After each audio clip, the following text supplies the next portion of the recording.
Nobody defends flyover country more than Kentucky's own Senator Mitch McConnell. He is the only congressional leader from outside of New York or California.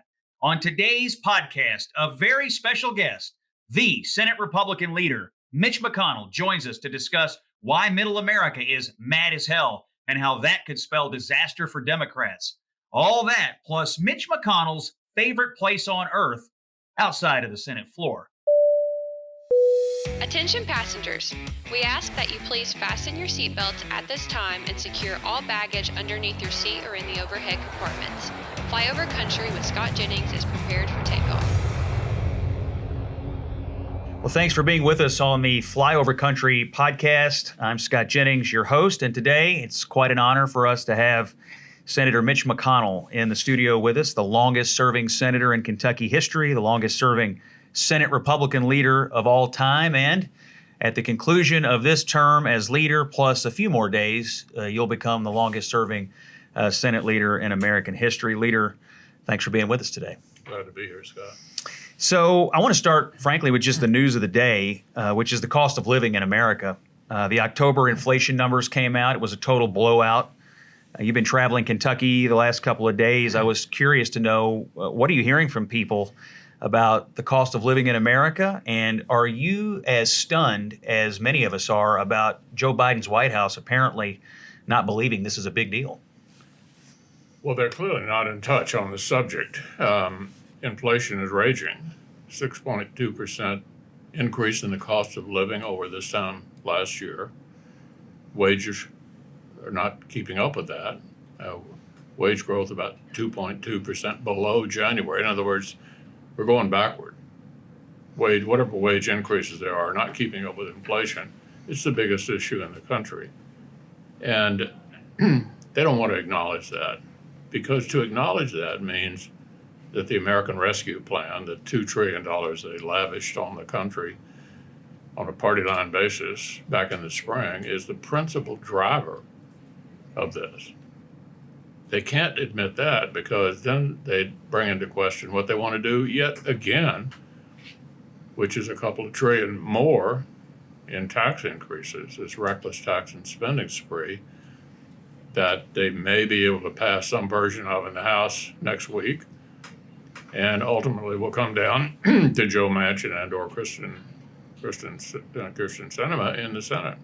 Are you surprised that it's not like there weren't a number of people warning the Biden people about inflation? I mean, Larry Summers was warning them early this year about it. Not only have they dismissed it, but they attacked Summers. And now Biden's wrestling with a serious political problem. Why do you think it is that they were so quick to dismiss concerns from people even within their own party? Because they were driven by an ideological mission. Joe Biden may have won the nomination, but Bernie Sanders won the war over what today's Democratic Party is.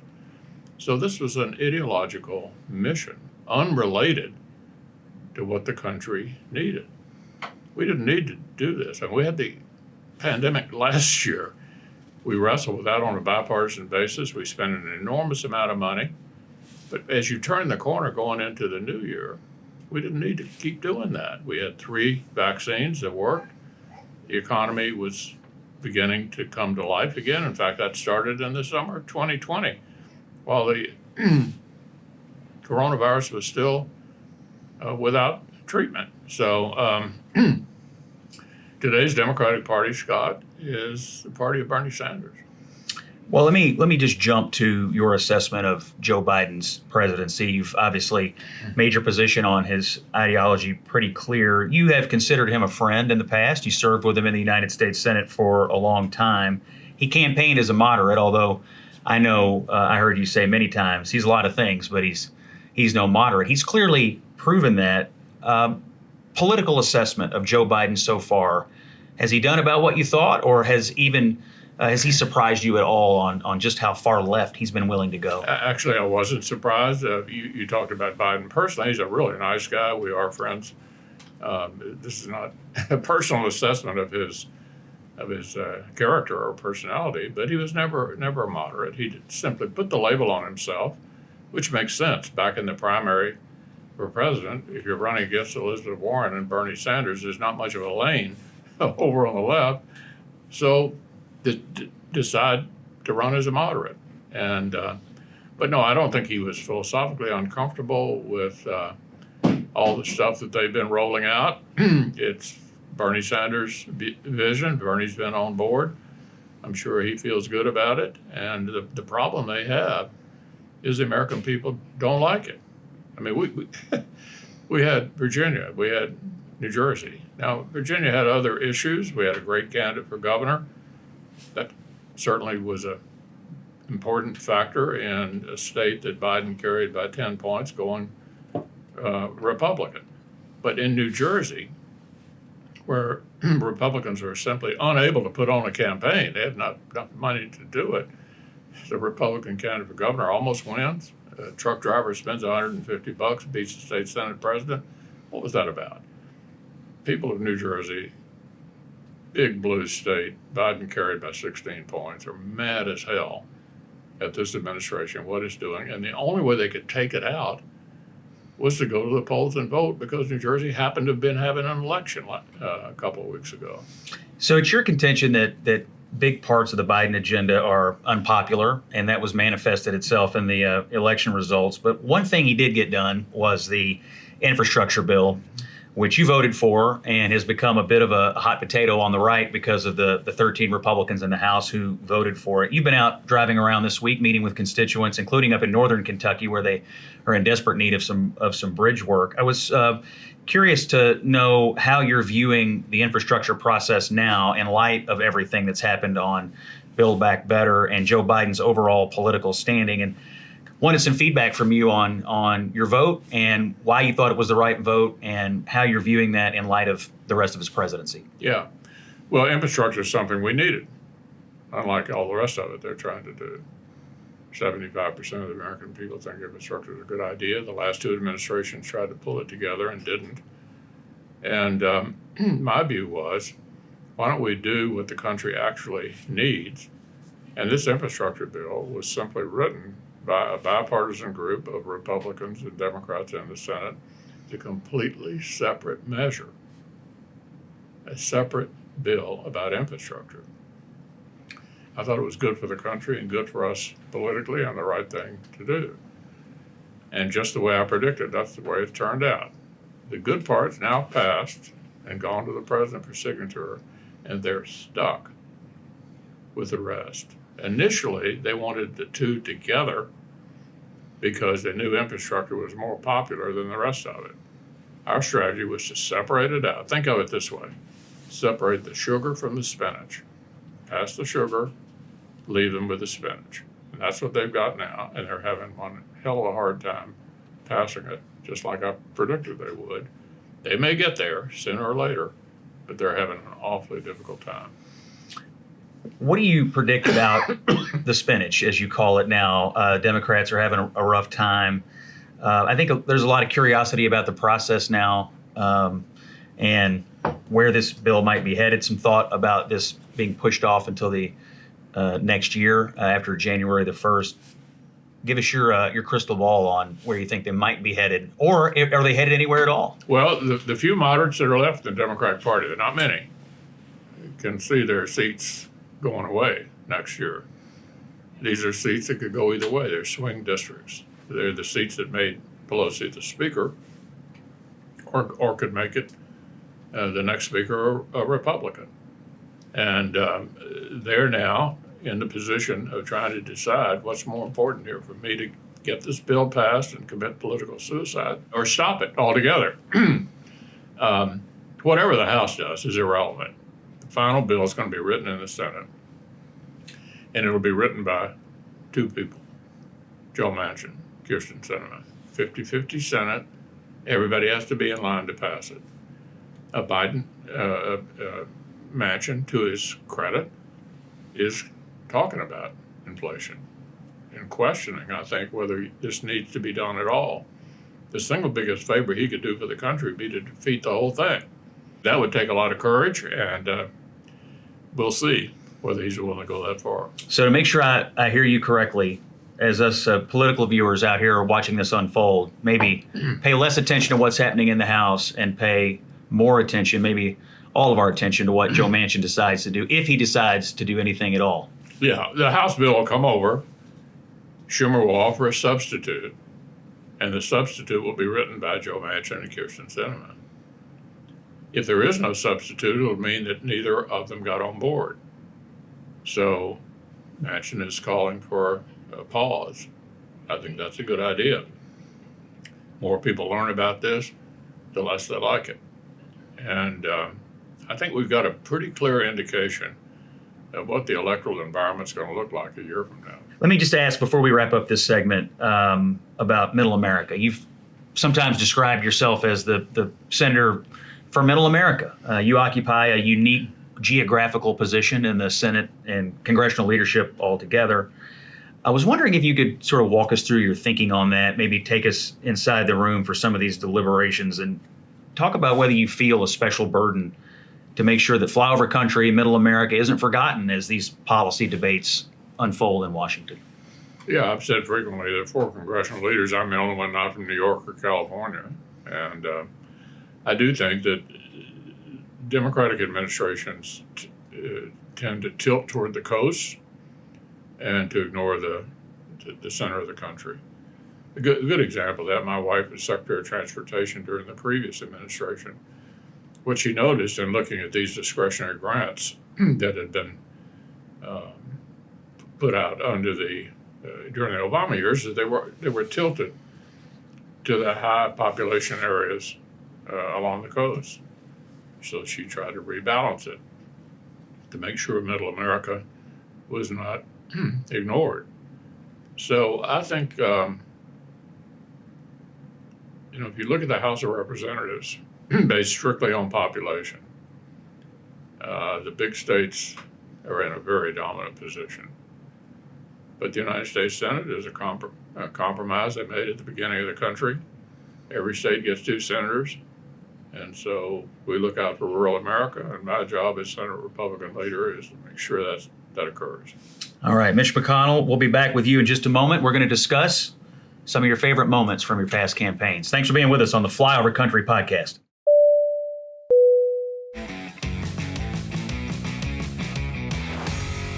Welcome back to the Flyover Country podcast. I'm Scott Jennings, honored to be in studio today with Senate Republican leader Mitch McConnell. We've been talking a little bit about news of the day in Washington, but I wanted to turn our attention to the past and talk about one of your favorite topics, your re-election campaigns and your first campaign. So one of my favorite topics too.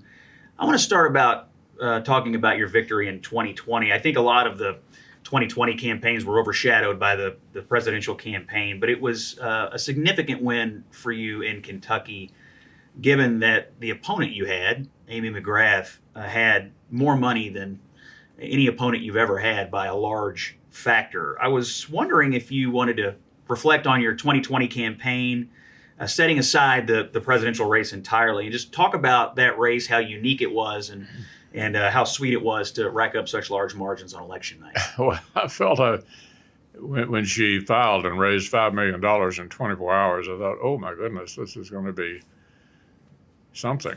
And sure enough, in the end it was. She spent $40 million more than I did.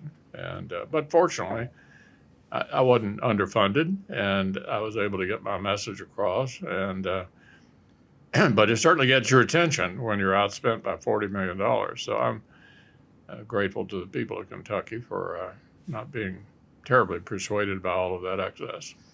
We've seen a lot of these Senate races become dramatically more expensive, and Democrat Senate candidates seem to have more money than they can spend. Several of them, even the losing candidates, end their campaigns with millions of dollars in the bank. Is your view of money in campaigns evolving at all in terms of its overall determinative quality? I mean, in the past, we would think if somebody spent $40 million more than you did, you wouldn't have a great chance. But that's obviously not the case for you, or even some of your other colleagues who live through these kinds of onslaughts.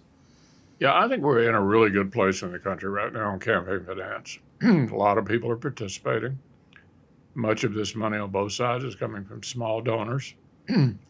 Almost none of these races are being determined now on the basis of who spends the most. In fact, in my party, the last 2 or 3 cycles when we've won races, we've been outspent. So I think it's a good indication of the level of interest and participation. We had the highest turnout last year since 1900. So people are into politics. They're contributing to candidates that they favor. And I think we're in a really good place on campaign finance right now. You raise an interesting point about political engagement, and we have more donors, small dollar than ever before. We have more voter participation than ever before. Yet a principal Democrat argument these days is that our democracy is crumbling before our very eyes, and that it's going to go away within the next few days if we don't pass sweeping bills at the federal level. Was wondering if you thought perhaps your Democratic colleagues were overreading this issue a little bit for their own personal benefit. Oh, absolutely. I mean, the American democracy is not broken and doesn't need fixing. We certainly don't need a federal takeover of how we conduct our elections.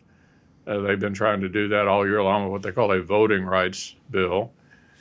And now they're trying to do it under the guise of the Voting Rights Act, which, by the way, has been reauthorized well up into 10 years from now. It's still on the books. It's against the law to discriminate against people on the basis of race. 94% of people in the country think it's easy to vote. This is a solution in search of a problem. So we've been voting down those proposals. They're not necessary. There's no evidence that anybody in America in any state is being denied the right to vote on the basis of race. Let me go back to your campaigns for a moment. Before 2020, you've had a lot of interesting moments in your races. We'll go back to 1984. Everyone knows about the Hound Dogs, the most famous political ads of all time. But I'm not sure everybody knows some of the backstory in that the polling that you had access to in 1984 showed you down fairly late in the race, 30, 40 points. I was wondering if you might want to reflect on 1984, Hound Dogs aside. When you think about that race, what stands out to you? The meeting, I was county judge in Jefferson County at the time, a meeting in the courthouse with my consultant, who subsequently became quite famous, Roger Ailes, who started Fox News. We were down 30 points in July, and I looked at Roger and I said, "Roger, is this race over?" He looked back at me and he said, "Well, I've never seen anybody this far behind this late win, but I don't think it's over." He was a tough competitor. He did come up with the now famous or infamous, depending upon your point of view, bloodhound ads, and we managed to eke it out by about 1 vote a precinct. And but that was a really tough moment, getting up and going out and campaigning every day and trying to act like you're going to win when you don't feel like you are. Requires a good bit of acting, shall I say. In that campaign calendar, when did you actually feel like it might be within reach? Within the last 10 days. We were tracking, polling every night, and finally it began to close. I never had a track that had me ahead, but oddly enough, I was the only challenger in the. It was an unusual year. Morning again in America. Reagan is sailing to re-election. But nobody was mad at anybody. So not many incumbents of either party lost. I ended up defeating the only Democratic incumbent senator in the whole country, even though you would have thought we'd have had a great day. And it wasn't easy. 1 vote a precinct. In fact, we had a 2-week recanvass after the election just to make sure I had still won. I want to skip ahead to 2008. I was with you quite a bit in that campaign and spent a good chunk of October in a bus with you and the rest of the campaign team. My recollection is that the country just felt off the rails because of the financial crisis. And for Republicans, John McCain's campaign was essentially collapsing nationally. And speaking of tracking polls, there were some nail-biting mornings picking those up in 2008. I was curious to know if you reflect on that campaign at all, because in my mind, it was mid to late October, and it was certainly up in the air about how this was going to break. Yeah, everything felt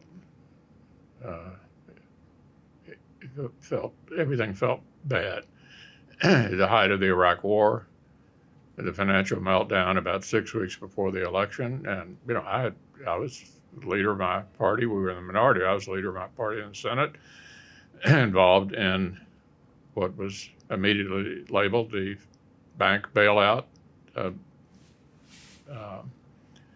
bill, and I was right in the middle of trying to keep the economy from going down.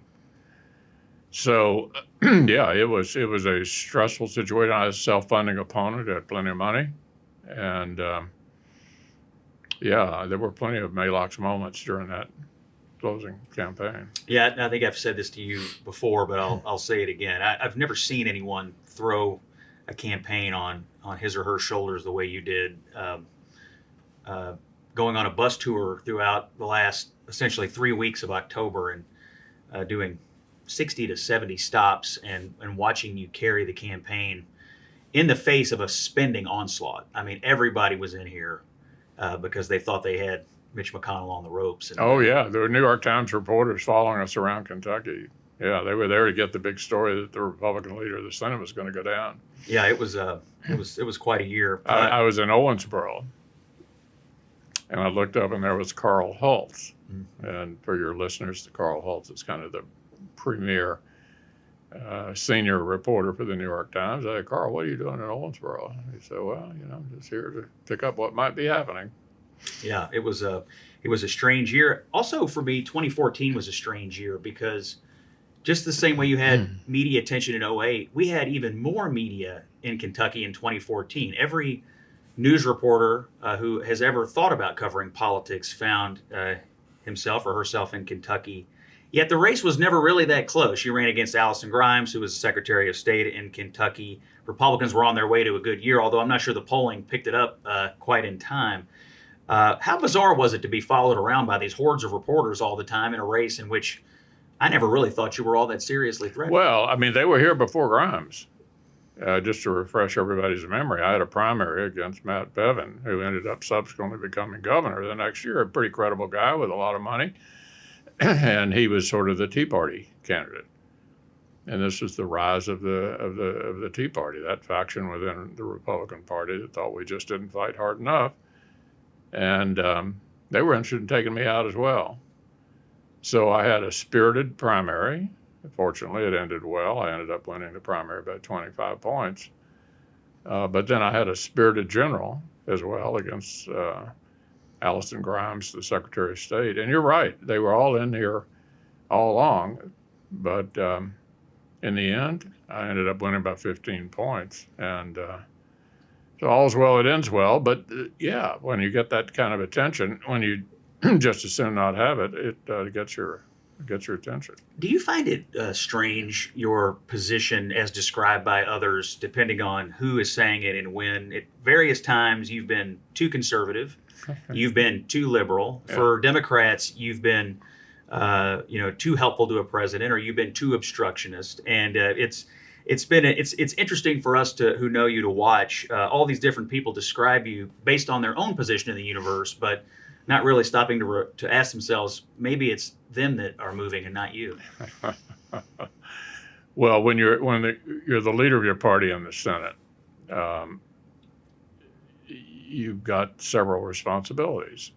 I think one is occasionally to try to deliver a result on a bipartisan basis that's important for the country.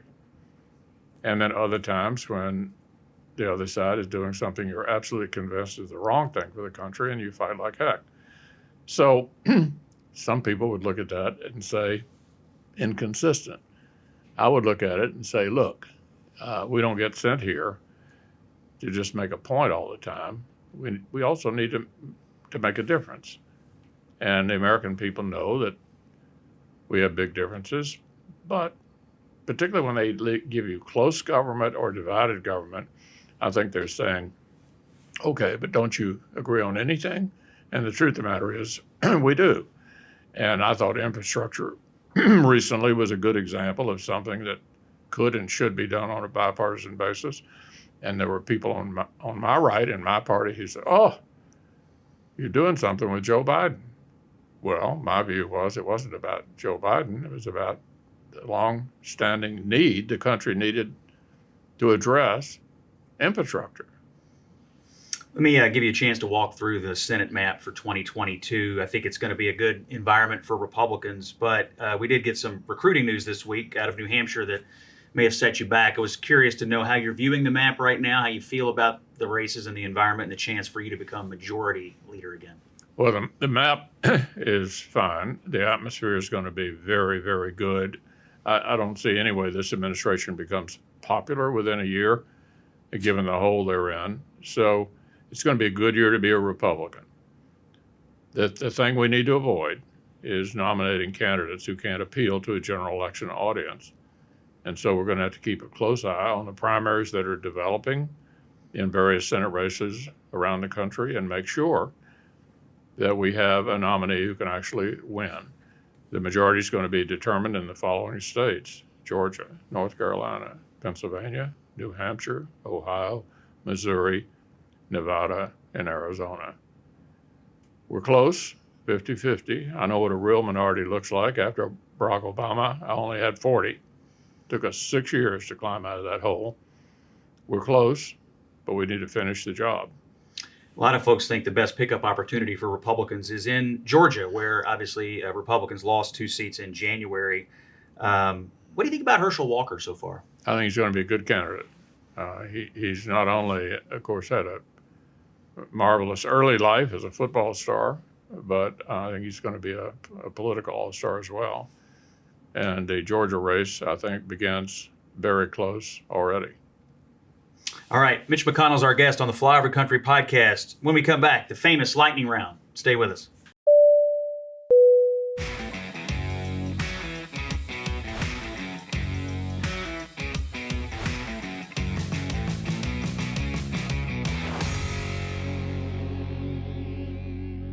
Welcome back to the Flyover Country podcast. I'm Scott Jennings. In studio with us, the Senate Republican leader, Mitch McConnell, the longest-serving Republican leader in Senate history and soon to be, hopefully, the longest-serving leader of either party in U.S. history. Wanted to wrap up the show today, Senator. Again, thank you for being here by talking a little bit about your old days as county judge executive of Jefferson County, Kentucky, Louisville, one of the most democratic areas of your home state. But back in those days, it had a Republican county judge executive. It was like the president or the mayor of the county, dominated by the biggest urban area. You appointed the first black police captain in the city's history. During your first 4 years of being county judge, a third of all new hires in county government were African Americans, overrepresenting the Louisville population at the time. You've been very progressive on civil rights issues and very, I think, outspoken about what Republicans need to do on race issues in this country. I was wondering if you think about those days as county judge, what you did when you had the power to do something, and where you think the country is on racial reconciliation today. Well, going back to those days briefly, we were sued. The previous county judge was sued. Police department was sued for engaging in discriminatory tactics. We took a look at the lawsuit, took a look at the evidence, decided we were guilty, and went and entered into a consent decree that basically put the police department under a hiring regime to try to break up the good old boy system that had kept African Americans from getting in the police department and from advancing in the police department. So I decided not to fight the suit. I thought we were guilty. We ought to settle it and move on. I think it made a big difference. At that time, it made the Fraternal Order of Police pretty angry, and they opposed me in my reelection. It almost took me out. But we've come a long way since then. And just to give you an example, a friend of yours and mine, Daniel Cameron, is the Attorney General of Kentucky, first African-American elected in his own right to statewide office. I think we've come a long way over the last 40 years in so many different ways. And the country ought to be proud of it. There are others who seem to be fixated with the notion that somehow this is a racist country. I don't see it. I'm sure there are some racists in America. After all, we have 330 million people. But I think we've made remarkable progress and ought to be proud of it and talking about it in a positive way. It is pretty remarkable that the standard Democratic political debate tactic these days is if you don't vote for our candidate or don't support our position, it makes you a racist. I agree with you that we've come a long way. How harmful do you think it is for race relations in this country for one political party to essentially argue that half the country is racist by simply existing? I think it's outrageous. And you're right, that's what we have to endure in the Republican Party these days. People have slapped the racism term on almost any kind of debate. And I think it's been particularly perplexing in this whole issue of voting rights. You had the President of the United States calling the new Georgia voting law Jim Crow. Nobody read it. If you read it, you'd know that nothing in the new Georgia voting law to discriminate against people on the basis of race. African-American turnout was dramatically up last year. All turnout was dramatically up last year. As I said earlier in the program, I think we had the highest turnout since 1900.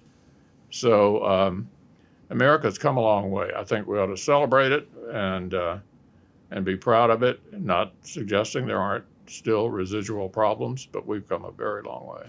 Let me ask you about crime. I think the issue of crime in the elections last week was a big deal to voters. I think we're seeing an explosion of violent crime around the country. That is happening here in Louisville as well, a community you once led. As we sit here, Louisville is on the verge of breaking its record for most homicides ever for the third time in the last 5 years.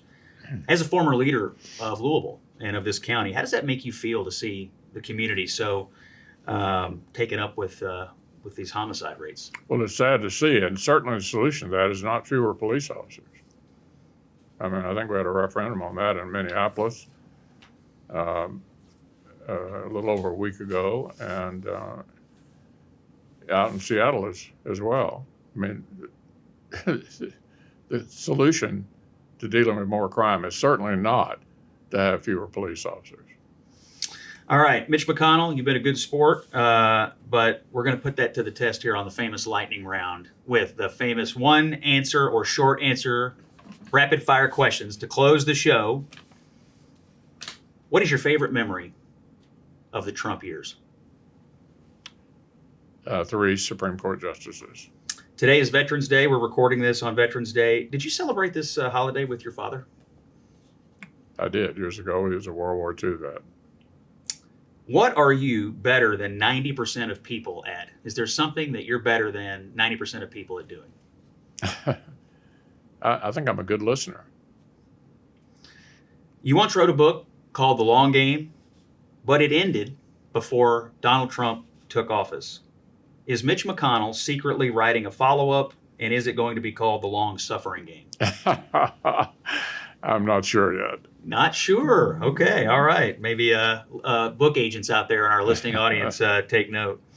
A lot of people look up to you as a mentor and seek out your advice. Can you name a mentor or two that you draw on for advice or a sounding board in your job today? Well, in my early life, I think my role model was John Sherman Cooper, who was a senator from Kentucky in those days. And these days, I have some really smart colleagues that I listen to every week before making recommendations. And I'm probably not going to list any of them, but some of them are, shall I say, more. I listen to some of them more than others. Let's put it that way. All right. What book is on your nightstand right now? I just finished a story about a great Kentuckian, John Marshall Harlan, the great dissenter. Went to Centre College on the Supreme Court for 30 years in the latter part of the 19th century. The sole dissenter in Plessy versus Ferguson. the one guy on the Supreme Court who got it right on race in the 19th century. What's the last movie you saw? Let me make it easier. What's your favorite movie? Probably Saving Private Ryan. It's Thanksgiving. What does Mitch McConnell's table look like? What's the food you can't live without on your Thanksgiving table? Oh, it's the same thing everybody else has. Turkey, dressing, you got it. If you can find a turkey this year, Yeah. you might have to default to some Well, other and if menu. you can afford one. Yeah, that's right. I'm going to put you in a time machine and go back to 1984, and we find out that Mitch McConnell came up just short on Election Day. Mm-hmm. What would you be doing today if that had happened? I might have been a very unsuccessful lawyer in Louisville, Kentucky. I'm not sure. You've seen a lot of turnover in the U.S. Senate in your career. A lot of folks have come and gone. I was curious to know if there's 2 or 3 of your former colleagues that you keep up with and consider close friends on a regular basis. Yeah, Phil Graham from Texas, I see a lot. He left 20 years ago, and he and I were the freshman class in January of 1985, and he was ready for prime time, and I wasn't. All right. You watch some cable news from time to time. Is there a pundit or a host that you mute when you see them come on your TV screen? Well, let me tell you who I admire the most. I like Brett Baer's special report, and I like Britt Hume's commentary. Other than the floor of the United States Senate, where is your favorite place to be? Cardinal Stadium during football season. Hey, Mitch McConnell, the Senate Republican leader, thanks for being with us on the Flyover Country podcast today. Thank you, Scott. Flyover Country with Scott Jennings is a production of Bluegrass Media Lab, coming to you from the heart of Middle America, Louisville, Kentucky. If you like what you heard, subscribe to Flyover Country on Apple Podcasts, Spotify, or wherever you find your favorite podcast. 5-star reviews will help us keep making the content that you love. To find my latest television hits, columns, and other commentary, go to scottjenningsky.com. And you can also find me at Scott Jennings KY on Twitter and Facebook. Thanks for listening, and talk to you soon. Ladies and gentlemen, make sure your seat backs and folding trays are in their full upright position. Cabin crew, please take your seats for landing, and thank you for choosing Flyover Country with Scott Jennings.